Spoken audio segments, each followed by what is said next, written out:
Hello అండి, welcome back to our channel. నేను ఈరోజు మన వీడియో వచ్చేసి చాలా ఈజీగా ఎలాంటి చెక్కల మిషన్ లేకుండా అప్పటికప్పుడు చెక్కలు చేసుకుందాం. కేవలం బియ్యం పిండితో మాత్రమే అండి. చాలా బాగుంటాయి. ఒక్కసారి ఇలా ట్రై చేయండి. ముందుగా అయితే ఈ చెక్కలని ఎలా చేయాలో చూపెడతాను. చూడండి, 1 కప్పు నువ్వులైతే తీసుకున్నాను. నువ్వులని ఇసుక లేకుండా మనము చూసుకోవాలంటే ముందుగా వాటర్ పోసి ఒక 5 నిమిషాల పాటు ఇలా నీళ్ళల్లో వదిలేసేయాలి. మనకు ఇసుక ఉంటే అడుగుకి వెళ్ళిపోతుంది. నెక్స్ట్ ఇప్పుడు ఒక పేస్ట్ అయితే రెడీ చేసుకుందాం. నువ్వులైతే నీళ్ళల్లో పోసి పెట్టాను. పచ్చిమిరపకాయలు, ఉల్లిగడ్డలు, అల్లము అలాగే కరివేపాకు. ఇప్పుడు ఒక మిక్సింగ్ బౌల్ తీసుకోవాలండి. ఇందులో 100 గ్రామ్స్ అల్లము, 100 గ్రామ్స్ పచ్చిమిరపకాయలు, 1 టేబుల్ స్పూన్ జీలకర్ర ఇవి వేసుకొని మెత్తటి పేస్ట్ లాగా మిక్సీ పట్టుకోవాలి. అలాగే కాస్తంత ఉప్పు వేసానండి.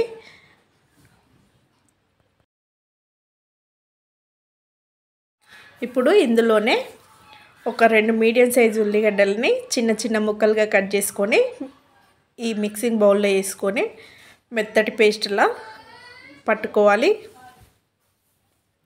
ఇలా పట్టుకున్నాక వేరే బౌల్ తీసుకొని 4 కప్పులు బియ్యం పిండిని అయితే పొడి బియ్యం పిండిని అయితే తీసుకుంటున్నాను. ఇది జల్లించైనా తీసుకోవచ్చండి. నేను నీట్గా పట్టించాను కాబట్టి ఇంకా జల్లించాల్సిన అవసరం అయితే లేదు. 2 రెమ్మలు కరివేపాకు తీసుకొని చిన్న చిన్న ముక్కలుగా కట్ చేసుకోవాలి. ఇలా కట్ చేసుకున్నాక ఇందులోకి పిండిలోకి వేసుకోవాలి. మనము ముందుగా కడిగి పక్కకు పెట్టుకున్న నువ్వులు ఉన్నాయి కదా, ఈ నువ్వుల ప్లేస్లో పెసరపప్పు అయినా వాడచ్చు, శనగపప్పు అయినా వాడచ్చండి. నేను నువ్వులను ఇందులో వేసుకున్నాను. మనం ముందుగా పేస్ట్ చేసి పెట్టుకున్న ఈ పేస్ట్ని అయితే ఇందులో వేసి కలుపుకోవాలి. ఇందులో కొత్తిమీర కూడా వేసుకోవచ్చండి. వీటిని అన్నిటిని పిండిలో కలుపుకోవాలి బాగా. మీ ఇష్టం అండి. నార్మల్ రైస్ అయినా తీసుకోవచ్చు, రేషన్ బియ్యం అయినా తీసుకోవచ్చు. ఈ పిండికి మీ దగ్గర ఏవి అవైలబుల్ ఉంటే అవి తీసుకోవచ్చు. ఇప్పుడు కొంచెం కొంచెం గోరువెచ్చని నీళ్ళు పోసుకుంటూ ఈ పిండిని అయితే బాగా కలుపుకోవాలి.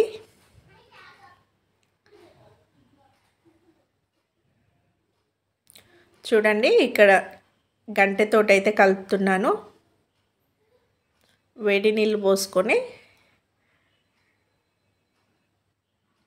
కలుపుకోవాలి. పిండిలో జిగురు అనేది బాగా వస్తుందండి. మనకు అప్పాలు కూడా మంచి పొంగుతూ వస్తాయి. ఇక్కడ చూపెట్టిన విధంగానైతే ఇలా కలుపుకొని అయితే పక్కకైతే పెట్టుకోవాలి. ఇప్పుడు స్టవ్ వెలిగించుకొని డీప్ ఫ్రైకి సరిపడు నూనె పెట్టుకోవాలి. నూనె కాగే అంతలా ఇంకా మనం చిన్న చిన్న ఉండాలు చేసుకొని చిన్న చెక్క బిల్లలు అయితే చేసుకుందామండి. దీనికి మిషన్ అయితే అవసరం లేదు. చిన్న నిమ్మకాయ సైజ్ అంతా గోళీలు అయితే చేసుకుంటున్నాను. ఇలా ఒక ప్లేట్లోకి అయితే అన్నీ రెడీ చేసుకొని అయితే పెట్టుకోవాలి. ఈజీగా ఉంటుంది. ఇప్పుడు ఒక కవర్ తీసుకొని కవర్కి ఇక్కడ చూపెట్టిన విధంగా ఇలాంటి కవర్ తీసుకోవాలండి. కవర్ తీసుకొని కొంచెం నూనె పోసుకొని చేతితోటి కవర్ మొత్తం అప్లై చేసుకోవాలి. ఇక్కడ నేను ఎలా చూపెడుతున్నానో ఆ విధంగా ఈ పిండి ముద్దల్ని ఇలా కవర్ మొత్తం సర్దుకుంటే మనకు చెక్కలు కూడా ఈజీగా ఒత్తుకోవడానికి ఉంటుందండి. మీ దగ్గర బౌల్ కానీ పెద్ద చెంబు కానీ ఉంటే ఆ చెంబుతోటైనా ఒత్తుకోవచ్చు, లేకపోతే బౌల్తోటైనా ఒత్తుకోవచ్చు అండి. ఇక్కడైతే బౌల్తోటైతే ఒత్తుతున్నాను. ఈజీగా వచ్చేస్తాయండి, మనకు మిషన్ అవసరం లేదు. ఇలా చెక్క బిళ్ళలన్నీ చేసుకొని ఒక కాటన్ క్లాత్ పైన వేసుకోవచ్చు, లేకపోతే అలానే డైరెక్ట్గా ఆయిల్ అయినా వేసుకోవచ్చు అండి. ఇలా చేసి పెట్టుకున్నాక ఒక్కొక్కటిగా నూనె బాగా కాగాలి. బాగా కాగిన నూనెలో ఒక్కొక్కటిగా వేసుకోవాలి.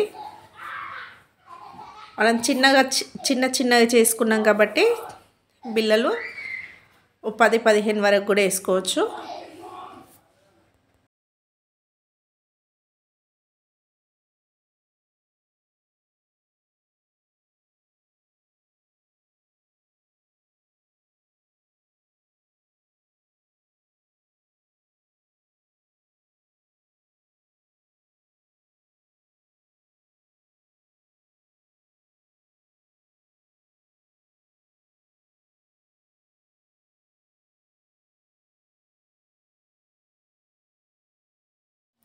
ఇలా వేసుకొని మంచిగా రెండు వైపులా ఇక్కడ నేను చూపెట్టిన విధంగా కాల్చుకోవాలి, ఫ్రై చేసుకోవాలండి. ఇలా ఫ్రై చేసుకొని ఇలా గంటెతోటి తీసుకొని ఇంకా ఒక ప్లేట్లోకి అయితే వేసుకోవాలి. మిగిలినవి కూడా సేమ్ అదే విధంగా చేసుకొని కాల్చుకోవాలి. నూనె అయితే బాగా వేడిగా ఉండాలండి. వీడియోని అయితే ఎక్కడ స్కిప్ చేయకుండా చూడండి. చాలా అంటే చాలా పొంగుతూ రుచిగా వస్తాయి. ఇలా ఒక్కసారి ఆనియన్ పేస్ట్తో మీ ఇంట్లో కూడా చేయండి ఫ్రెండ్స్, ఓకేనా? ఈ వీడియో కనుక మీకు నచ్చినట్లయితే లైక్ చేయండి, షేర్ చేయండి, కామెంట్ చేయండి. ప్లీజ్ సబ్స్క్రైబ్ చేయండి ఫ్రెండ్స్, ఓకేనా? మన ఛానల్ని ఎప్పటికప్పుడు ఫాలో అవుతుండండి, ఓకేనా ఫ్రెండ్స్? Bye bye.